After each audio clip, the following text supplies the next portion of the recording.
Bullet जो चीरती हुई लोहे के हिस्से को गाड़ी के, और वो मुझे लगी तब मुझे एहसास हुआ कि हम गिर गए। फिर तीसरी गोली चली, इसने मेरा आगे वाला शीशा पूरा डैमेज कर दिया। चौथी गोली पे मैं नीचे हो गया, जो गोली आपने देखा कि वो सीधी उसमें लगी। अगर मैं नीचे ना होता तो वो मेरी छाती के आर पार चली जाती। फिर वो गाड़ी 10 मीटर आगे जाके रुक जाती है। वो दो हवा में फायर करते हैं जैसा मैंने देखा, और फिर उन्होंने फिर हमारी गाड़ी फायर किया।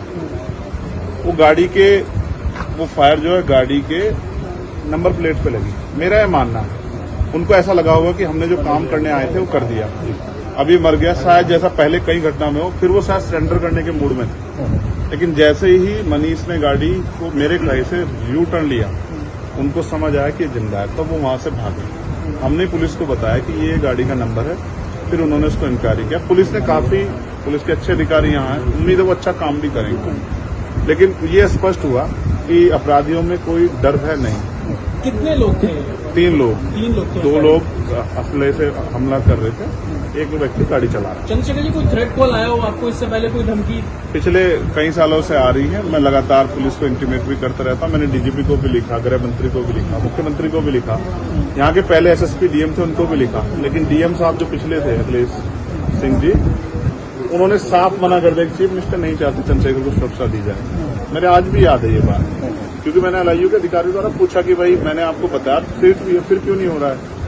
तो उन्होंने कहा भाई ये सरकार का मामला, सरकार चाहे तो दे सकती। तो मैं चाहता हूं मुख्यमंत्री इंतजार कर रहे हैं कब चंद्रशेखर मरे, उनका काम आसान है। लेकिन उनको ये नहीं पता कि गरीबों की, कमजोरों की, शोषितों की बात करने वाला चंद्रशेखर इतनी आसानी से उनकी रास्ते में से नहीं है। अच्छा, अतीक अशरफ के जैसा हुआ वैसे ही कुछ होने वाला था, ऐसा आपको लगता है? अब आप इसका आकलन खुद करें कि क्या हुआ और क्या हो सकता है। आपके पास लाइसेंस? एक और बात, मुझे ऐसा लगता है कल की घटना के बाद, इतने बड़े उसके बाद भी अगर मैं सुरक्षित हूं तो हमारे संतों गुरुओं महापुरुषों का आशीर्वाद, हमारी करोड़ों बहनों माताओं का आशीर्वाद, बुजुर्गों का मेरे पास है।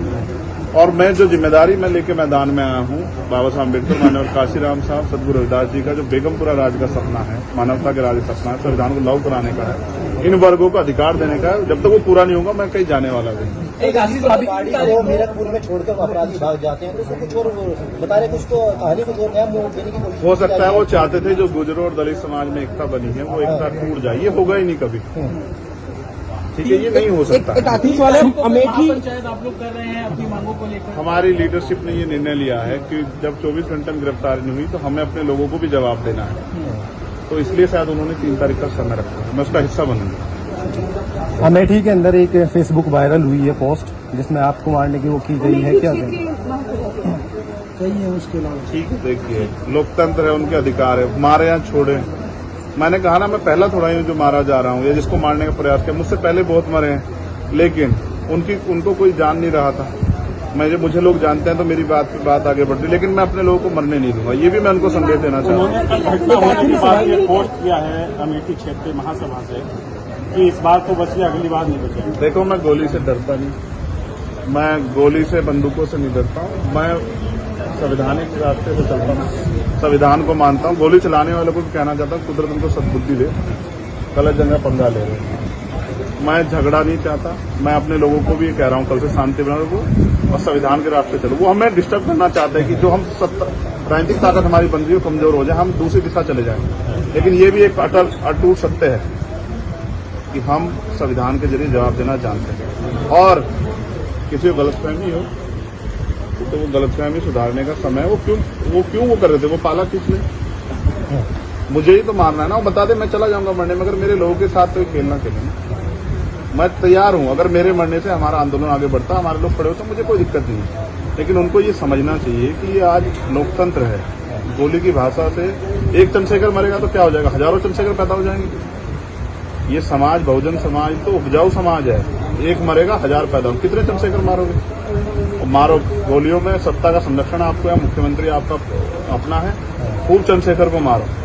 हर जिले से चंद्रशेखर पैदा हो। पहली घटना आपके साथ बाबा साहब अम्बेडकर और मानव काशीराम साहब को सपना पूरा करे बगैर संविधान को लागू करवाए हम लोग जाएंगे। चंद्रशेखर भाई, पहली घटना आपके साथ मुजफ्फरनगर में हुई, दूसरी अब देवबंद में हुई, क्या लगता है कि आसपास का क्षेत्र, उससे पहले बुलंदशहर में? अगर पहली घटना पे ठोस कार्रवाई हो जाती तो अपराधियों के हौसले कमजोर होते हैं। लेकिन मैंने कहा ना कि एक रानी का नहीं, प्राइमरी स्कूल के हेडमास्टर का बेटा है, एक गरीब माँ का बेटा है, तो मर जाए क्या फर्क पड़ा, किसी को क्या फर्क पड़ता है? उनका रास्ते काटा आसान से निकल रहा है। तो इसलिए उनको लगा कोई वो नहीं, लेकिन जनता समझ रही है। मेरे एक एक खून का जवाब मेरे लोग जो है ना मुझे संरक्षण देके देंगे एक आखिरी सवाल और सबक सिखाएंगे भारतीय जनता पार्टी की सरकार को, जिसके अब संरक्षण में गुंडे पड़ रहे हैं। एक आखिरी सवाल है, क्या ये पॉलिटिकल अटैक था आपको लगता है? पुलिस जांच कर रही है कि मेरे मरने से किसको फायदा हो सकता है, कौन मुझे चाहता मैं मर जाऊं। पुलिस जांच कर रही है, मुझे उम्मीद है पुलिस फेर जांच करके कोई मैनिपुलेट करके नहीं सही जवाब देगी कि उन्होंने ऐसा क्यों किया। चंद्रशेखर का जो कद बढ़ रहा है देश के अंदर, कई मुख्यमंत्रियों ने भी अब ट्वीट किया है, ओवैसी ट्वीट कर रहे हैं, कहीं और कर रहे हैं, तो इस चीज को क्या ये लगता है कुछ भी गलत होगा तो लोग बोलेंगे।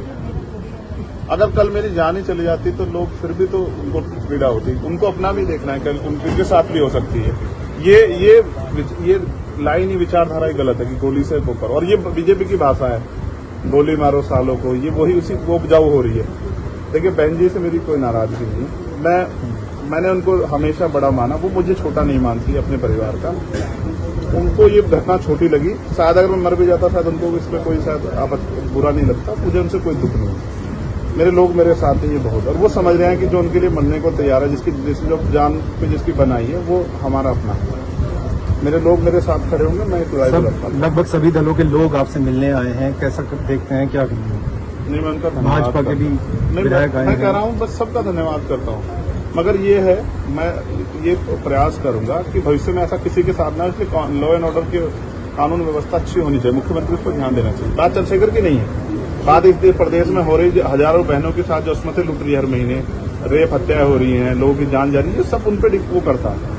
तो वो मुख्यमंत्री पद पर बैठे हैं, अगर वो इसको संभाल नहीं पा रहे हैं तो क्या फायदा, तो उनको इस्तीफा दे देना चाहिए। फिलहाल आप ठीक है, डिस्चार्ज किया जा रहा है? हाँ ठीक है। आपके कार्यकर्ताओं ने आज जो है जगह जगह ज्ञापन दिया है, सहारनपुर में दिया, अगली रणनीति क्या रहेगी किस हिसाब से? कोई रणनीति नहीं, पार्टी के सीनियर लीडर जो तय करेंगे हम लोग उस पर काम करेंगे।